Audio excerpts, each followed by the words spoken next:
وبالسند المتصل إلى الإمام المؤلف رحمه الله تعالى وأدام النفع به وبعلومه في الدارين آمين.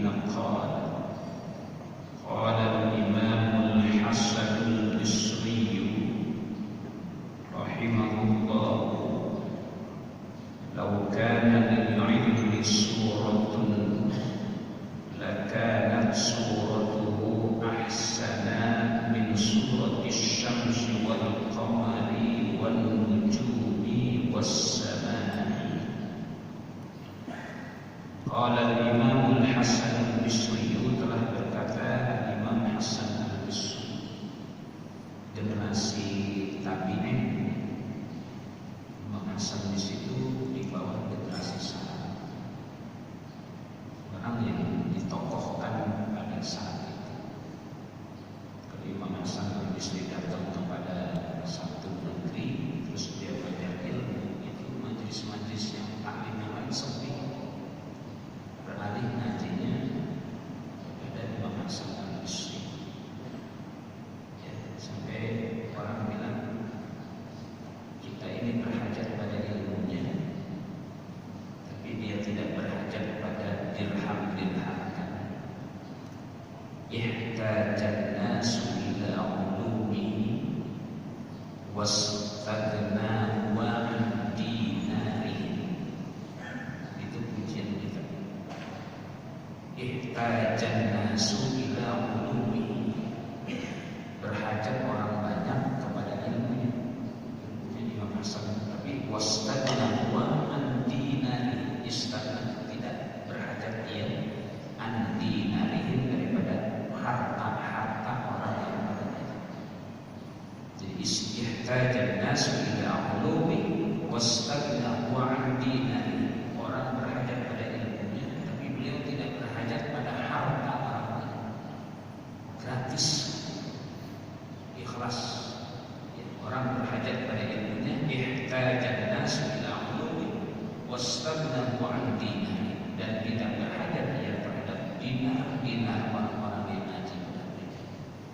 Karena kalau guru-guru dulu ngasih makan, kiai-kiai dulu itu kalau ngaji ngasih makan. Saya masih sempat mengalami dapat ilmunya dikasih makan dulu. Ya, muridnya nggak ngampau gitu, gurunya malah ngasih makan, ngasih air, bahkan dikaitkan jodohnya. Kalau sekarang kan udah, iya, ini ilmu. Jadi mau bicara beliau, lau kana lil ilmi suratun,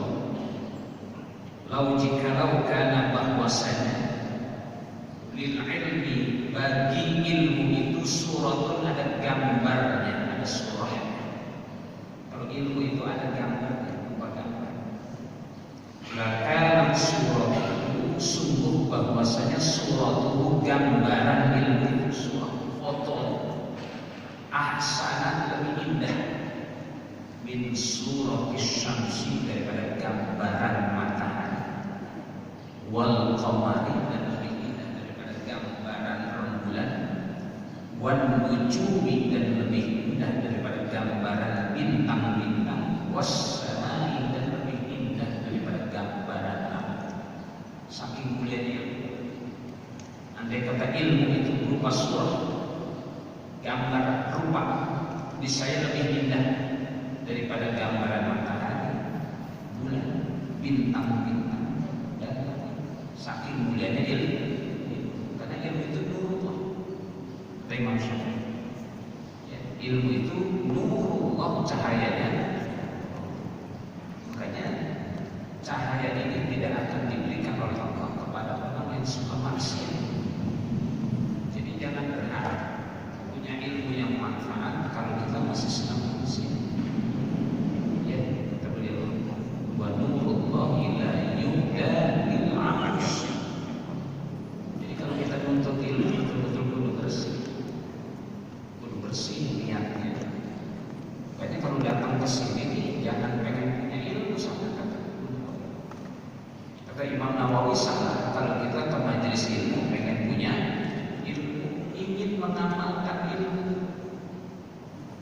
man kharaja ilal ilmi yuridu bihil ilma lam yanfa'hul ilmu.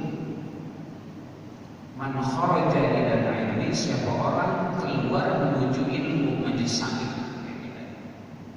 yuridu bihil ilma, yang menghendaki dengan keluarnya itu pengen punya ilmu, lam yanfa'hul ilmu, tidak manfaat bagi dia. Jadi luruskan niat, bukan pengen punya ilmu. Sebab kalau cuma punya ilmu gak manfaat. Man kharaja ilal ilmi yuridu bihil ilma lam yanfa'hul ilmu. Sebaliknya, wa man kharaja ilal ilmi yuridul amala bihi. Wa man kharaja ilal ilmi yuridul amala bihi. Siapa orang yang keluar menuju majlis taklim, bagian kata yuridul amala bihi, ia menghendaki untuk mengamalkan ilmu, nafa'ahu qalilul ilmi, nafa'ahu manfaat bagi dia qalilul ilmi, sedikit ilmu. Kalau niatnya pengen ngamalin, maka ilmunya akan manfaat meskipun sedikit. Nafa'ahu qalilul ilmi. Jadi niatin kalau kita ke majelis taklim itu pengen ngamalin ilmu. Kalau orang ngamalin ilmu dalam bahasa agama berarti dia sudah punya ilmu. Tapi orang yang punya ilmu belum tentu ngamalin ilmu. Maka ada al-ilmun nafi'u. Apa kata Imam Nawawi? Al-ilmun nafi', ilmu yang manfaat itu ma'alima wa 'amila bihi sahibuhu. Kata beliau, al-ilmun nafi', ilmu yang manfaat itu ma'alima, apa yang diketahui, wa 'amila, dan diamalkan sahibuhu, oleh pemilik ilmu itu berilmu. Jadi ilmu manfaat itu ilmu yang diamalkan. Ilmu nafi' ma'alima wa 'amila bihi sahih. Jadi kalau orang ngamalin ilmu itu pasti didahului dengan punya. Makanya alimah dulu baru amilah. Coba hurufnya duluan mana? Amilah dengan alimah itu hurufnya sama. Ya, alimah, amilah dulu. Alimah menghasilkan kata ilmu, amilah menghasilkan kata-kata amalun. Maka alimah dulu baru amilah. Bab lam baru mim. Hurufnya sama. Ain, lam, mim. Ain, mim. Makanya kan alimah dulu baru. Maka orang yang mengamalkan ilmu itu pasti punya ilmu, tapi yang punya ilmu belum tentu. Ya. Makanya punya manfaatun bi'ilmihi lam ya'malan mu'addabun min qabli mubatil wasan. Ya, dalam surat fa'alimun bi'ilmihi lam ya'malan, maka seorang yang berilmu dengan ilmunya lam ya'malan, ia tidak amalkan. Mu'adzab, dia bakal diseksa min qabli ubadil wasan, sebelum diseksanya penyembah-penyembah berhala.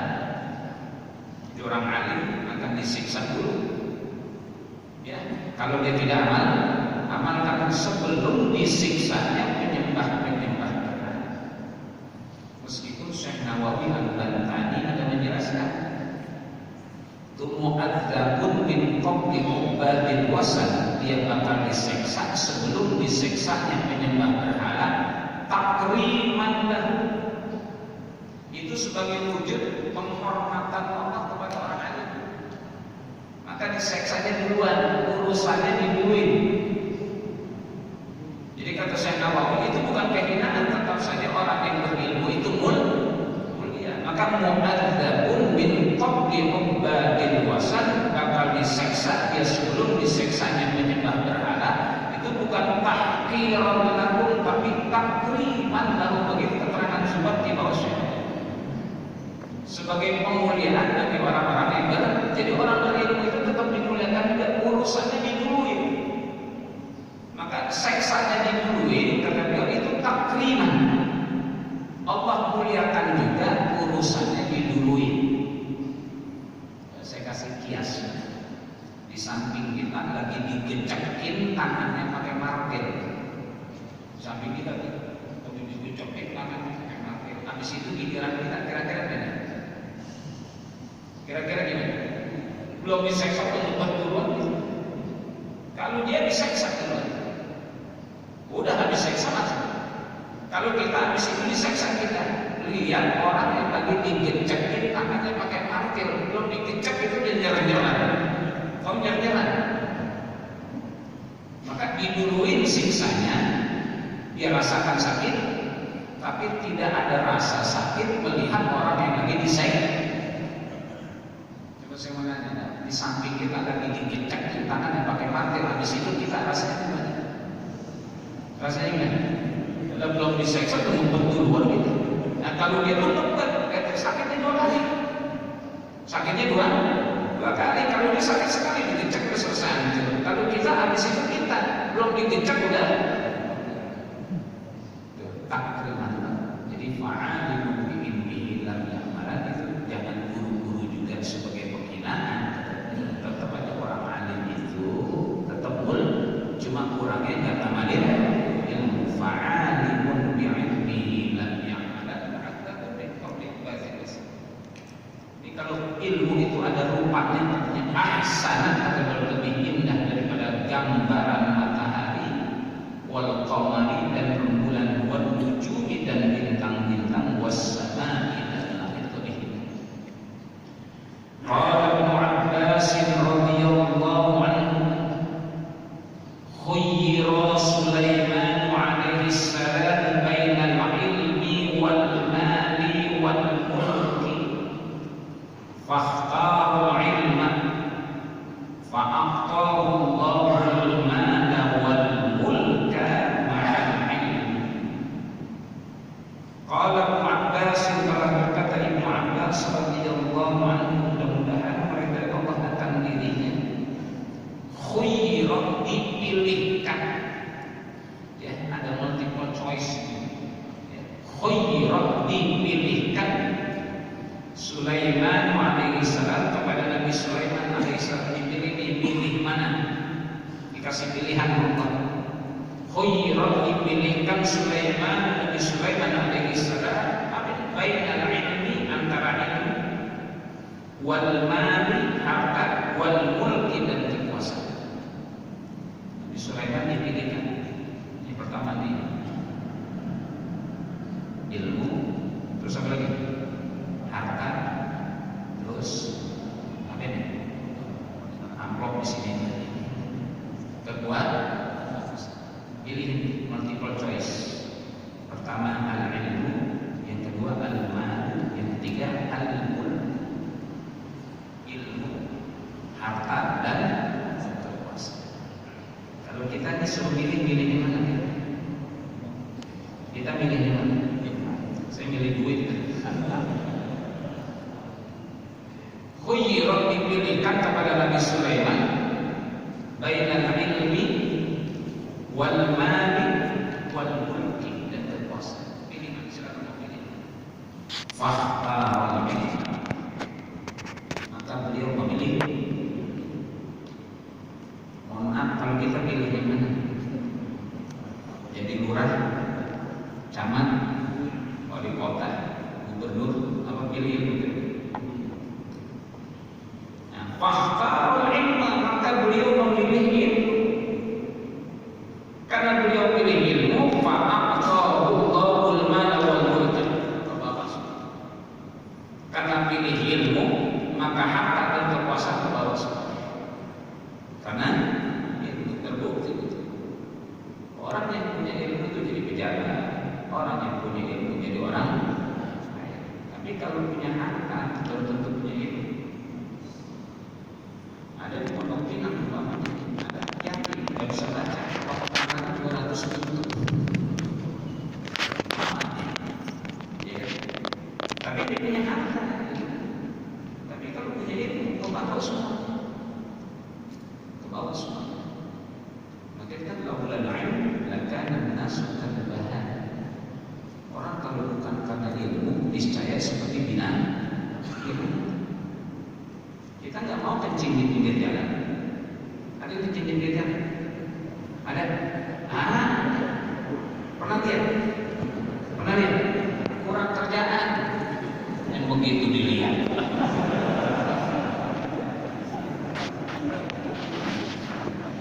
Ibu-ibu pernah lihat orang laki kencing di pinggir semua itu saat kurang kerjaan bu, yang begitu dilihat. Udah kencing di pinggir jalan angkat kaki sebelah, betul? Si Bleki orang punya ilmu makanan, makannya, minumnya, duduknya, karena ilmunya yang ngatur. Kelihatan orang kalau punya ilmu, duduknya, ngomongnya. Makanya orang alim itu gak banyak bicara. As-samtu zainul alim, wa sitrun bil jahil. Itu fadilah dia. Kata ulama, as-samtu berdiam itu zainul alimi, hiasannya orang alim. Jadi orang alim itu gak banyak. Jadi kalau dia punya ilmu banyak orang buat tahu ilmunya banyak cuma ngomong mulu, gak mungkin. Ya, as-samtu zainul alim. Makanya kan lidah itu dibikin sama Allah pintunya 4. Ja'alallahu lilisani arba'ata abwab. Karena bahayanya. Ja'alallahu lilisani arba'ata abwabin. Allah ciptakan untuk lidah kita 4 pintu. Lain cuma 2 pintu. Tapi lidah 4 pintu dijagain Allah. Mana? Asnan, 2 baris gigi. Wasyafatan dan 2 bibir. Tapi itu tuh 2 baris gigi atas bawah, 2 bibir atas bawah. Saking apa bahayanya? Ya, saking bahayanya. Kadang-kadang masih kita jaga kan. Kita bikin pintu lagi buat tangan, nyeplos cukup.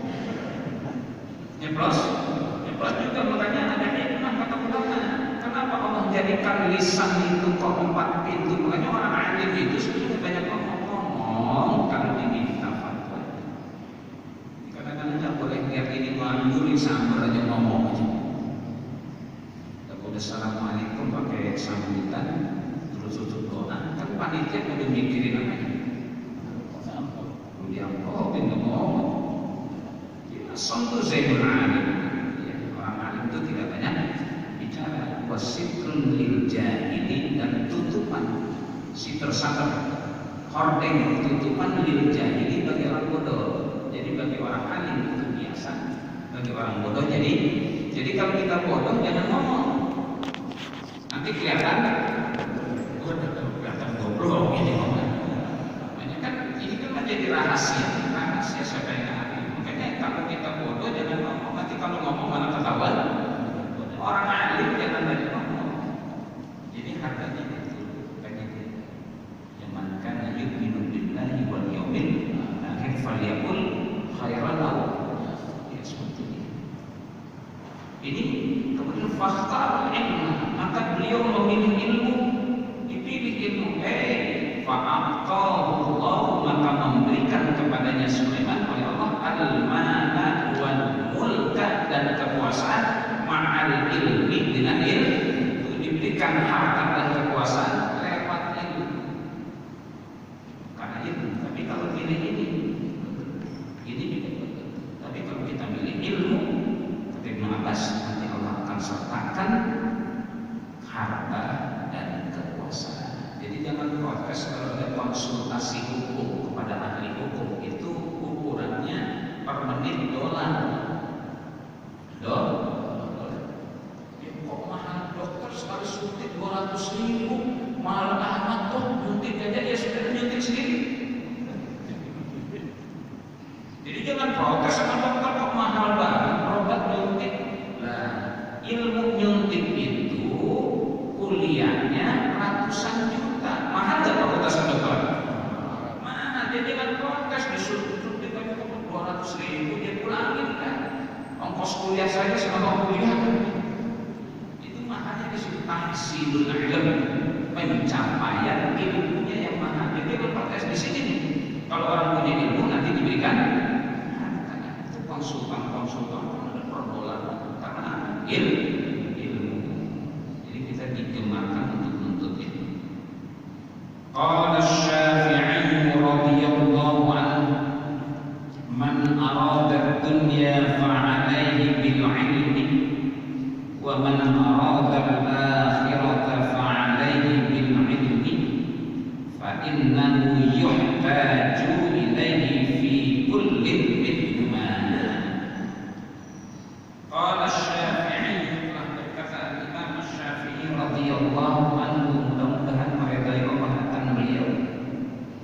Kata man arada dunya, barang siapa arada menghendaki ad-dunya, kalau orang menghendaki dunia pengen fa'alaihi bil ilmi, maka wajib atas dirinya dengan ilmu. Kalau pengen dunia dengan ilmu, orang bangun jembatan itu konstruksinya harus diperhitungkan. Bangun apartemen kita katakan tumpukan beton betul, ya kan? Tumpukan beton itu tiap hari dicek ada nggak perubahan pergeseran. Kalau bergeser berarti tanah. Supaya tidak ada tumpukan beton, itu tiap hari dicek per inci ada nggak perubahan itu tanah. Dan itu lama prosesnya. Maka kalau cepat kemudian ada perubahan pergerakannya malah lambat, resikonya besar. Jadi itu pakai apa? Pakai semuanya pakai. Maka orang yang menghendaki dunia tapi fa'alaihi bil ilmi, kecuali ilmu. Ini agama ini kan agama ilmu. Maka bodoh itu hal yastawil ladina ya'lamuna wal ladina la ya'lamun. Hal yastawil ladina ya'lamuna wal ladina la ya'lamun. Yarfa'illahu alladhina amanu minkum wal ladina utul ilma darajat. Makanya orang-orang berilmu itu dulu mohon maaf dilamar, diambil mantu, dibayar. Itu begitu. Wah, cakep ilmunya, diambil mantu. Kalau orang alim itu nggak nyari diri, dicariin diri. Betul. Kalau kita nyari, betul. Kita ukur-ukur kagak mau nih. Tapi kalau berilmu tertentu, ya kan saya ikut tentu. Jadi jangan mirip kalau tahlilan kiai berkatnya.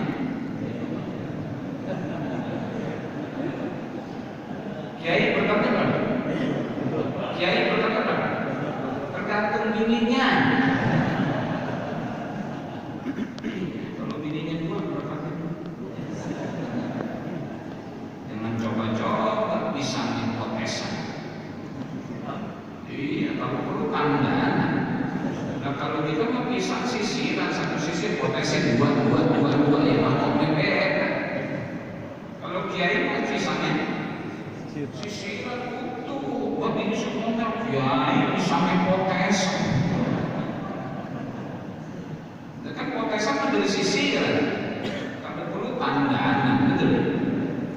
Saya nggak ngaku orangnya, cuma pernah ceramah dikasih pisang satu pandan sama raja gede-gede merah, itu paling mahal. Jadi bulan Muhammad Syabani kalau mau pisang ada yang merah mahal. Tapi kalau bulan yang pisang kampung ngambilnya jauh, kampung segini. Ambon boleh tuh pisang Ambon, ambilnya jauh di mana? Ya Ambon, gede lagi. Standar bisa ada ya Allah. Saya pikir-pikir nggak habis ini, nggak standar. Celana di Bogor, di Parung saya ngambil lagi di Parung saya jual separuh. Payah buat bensin. Jadi kadang-kadang kita jangan mirip sama orang-orang yang jadi antar kemudian bicara sedikit saja masuk keadaan yang luar biasa ini. Makanya man arada dunya fa'alaihi, harus diatur dengan ilmu. Kalau tidak diatur dengan ilmu kacau. Makanya maksudnya man arada dunya fa'alaihi bil ilmi. Wa 'allama Adam al-asma'a kullaha. diperlihatkan kata ahli tafsir keunggulannya di atas malaikat. Wa 'allama Adam al-asma'a kullaha summa 'aradahum 'ala. Jadi untuk memperlihatkan keunggulannya di hadapan para malaikat, ataj'alu fiha man yufsidu fiha wa yasbiqu wa nahnu nusabbihu bihamdika wa nuqaddisu lak. Qala ini Adam. Maka supaya diperlihatkan keunggulannya, wa 'allama Adam al-asma'a kullaha, sampai Ibnu Abbas mengatakan itu yang diajarkan nama Allah tentang nama-nama dalam bulan, sampai wali, penggorengan, tempayan, gayung diajarin juga wa 'allama Adam al-asma'a. Dan Allah ajarkan kepada Nabi Adam semua nama-nama, termasuk dalam tafsir kita diajarkan juga tempayan, kendi, apa lagi? Untuk memperlihatkan akhirnya akan tertundukkan penghormatan malaikat kepada manusia, karena manusia itu lebih unggul, karena anugerahnya akal dan nafsu. Kata Syekh Nawawi dalam Al-Qur'an, kalau malaikat dianugerahi akal saja, tidak dianugerahi nafsu. Iblis dianugerahi nafsu, tidak dianugerahi akal. Ini laqad khalaqnal insana. Jadi kesempurnaannya bukan hanya fisiknya, tapi ada anugerah akal, ada anugerah nafsu. Maka manusia yang masuk surga itu luar biasa. Fa amma man khafa maqama rabbih wa nahana nafsa 'anil hawa fa innal jannata hiya. Mampu menundukkan hawa nafsu dengan akal sehat. Kalau malaikat masuk surga itu bukan pertanyaan besar, karena tidak ada potensi nafsu, tidak ada perjuangan untuk menundukkan nafsu, ada akal saja. Iblis menghuni neraka wajar karena potensinya nafsu dan akal, tapi manusia luar biasa, dikasih anugerah akal, dikasih anugerah nafsu. Maka dikatakan oleh ahli hikmah, tuba liman kana aqluhu amiran wa hawahu qasir. Nafsu tempatnya di sini tuh ya. Nafsu di sini, zina, makan di sini. Jadi sebetulnya mana yang harus didahulukan, akal sehat atau hawa nafsu? Dari anatomi tubuh saja sudah bisa disimpulkan. Nafsu tempatnya di sini, akal tempatnya di mana? Mana akal? Coba dan tunjuk. Bukan di sini. Pikir pakai. Selama ini kita bilang pikir pakai jidat ini. Makanya nggak boleh mukul muka, mukul kepala, ada paham. Hidayatul aqli kata tafsir itu. Akal di sini. Jadi mana yang harus didulukan? Ya tempat udah menunjukkan. Maka tuba liman kana aqluhu amiran wa hawahu asiran. Beruntung katanya, kata orang hikmah. Tuba, beruntunglah liman kana aqluhu amiran, bagi orang yang akalnya jadi amir, pimpinan. Jadi tempatkan dia pada tempatnya. Kalau tempatnya di sini, kudu jadi pimpinan amir. Wa hawahu asiran, dan hawa nafsunya jadi tawanan. Itu orang yang beruntung. Liman kana aqluhu amiran wa hawahu asiran. Beruntung orang yang akalnya jadi pimpinan, hawa nafsunya jadi tawanan. Tapi wa wailun, celaka liman kana aqluhu asiran wa hawahu amiran. Celaka orang yang akal sehatnya jadi tawanan, hawa nafsunya jadi pimpinan. Perut naik kepala, kepala turun ke perut, masih bagus, turun ke dengkul. Maka ada orang bilang otaknya masih bagus di dengkul, turun ke mata kaki, dia mau pakai di mata kaki. Masih bagus kalau ulama di badan, dia mau pakai di tembok. Udah keluar dari. Maka orang yang menghendaki dunia fa'alaihi bil. Ya. Kata dalam tafsir ini sebetulnya potensi hidayah untuk sampai kepada siratal. Kan 4 tuh pernah saya sampaikan. Ingat.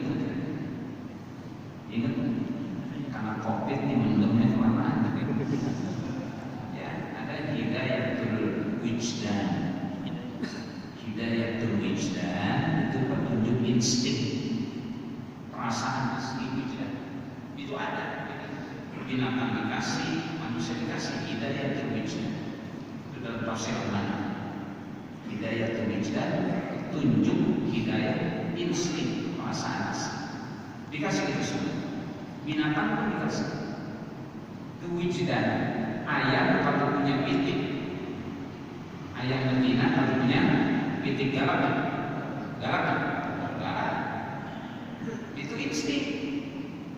Kalau ada terang di langit, dia masuk itu. Kalau masuk di dunia, dia lindungi anak-anak itu wujudan insting. Manusia pun dikasih hidayah terwujdan, petunjuk insting. Dalam tafsir Mutasib, dikasih insting kita kalah aja. Insting kita kalah aja dengan insting binatang. Maka jangan buru-buru merasa lebih mulia, karena ternyata insting kita sebagai manusia kalah aja dengan instingnya binatang. Ada bahaya udah dia cium. Kalau kita di depan mata kita bahaya. Kalau kasih insting, yang kedua hidayatul hawas wal masya'ir, petunjuk panca indera. Panca indera. Binatang dikasih, manusia di, tapi kita kalah. Dia hawas wal masya'ir, petunjuk al hawas panca indera, itu kalah kita dengan binatang. Maka harimau itu sudah mampu mencium bau manusia 200 km yang jaraknya. Makanya jangan jalan melawan arah angin. Kalau kita jalan melawan arah itu, bau kita kecium sama binatang. Maka seletaknya